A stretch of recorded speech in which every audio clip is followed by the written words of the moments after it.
સુરત શહેર એસઓજીની મોટી કાર્યવાહી, સ્લમ વિસ્તારમાં બોગસ દવાખાના પર તવાઈ। એસઓજી દ્વારા 100 જેટલા બોગસ ડોક્ટરની અટકાયત કરી। એસઓજી દ્વારા અલગ અલગ ટીમો બનાવી તપાસ કરવામાં આવી હતી।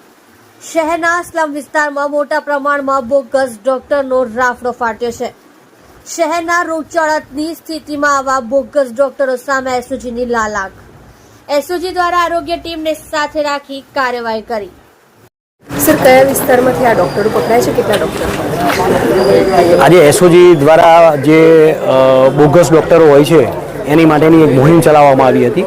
એના અનુસંધાને એસઓજીમાંથી 4 અલગ અલગ ટીમો બનાવી અને દરેક વિસ્તારની અંદર ગયા હતા। એમાં પાંડેસરાની અંદરથી જે કોઈ પણ જાતના સર્ટિફિકેટ કે કંઈ પણ વગર, કોઈ પણ ડિગ્રી વગર એવા બોગસ ડૉક્ટરો હતા, એવા 9 ડૉક્ટર અને ડિંડોલી વિસ્તારની અંદરથી 7 ડૉક્ટરોને ત્યાંથી પકડી અને એસઓજી ખાતે લાવવામાં આવ્યા હતા। જ્યારે દવાખાનામાં ગયા કઈ રીતના કન્ડિશનમાં પેશન્ટ હતા કે કેમ અને શું કેટલું કમાઈ લેતા? જ્યારે એસઓજીની ટીમ દ્વારા અમે સર્ચ કર્યું હતું ત્યારે તો જોતા એવું જ લાગતું હતું કે આ હોસ્પિટલ જ છે એવું વાતાવરણ હતું। પેશન્ટોની બી લાંબી એવી કતાર હતી અને એ લોકો જેવી રીતે પ્રોફેશનલ ડૉક્ટર જ હોય એ જ રીતે એ લોકોને ટ્રીટમેન્ટ આપતા હતા।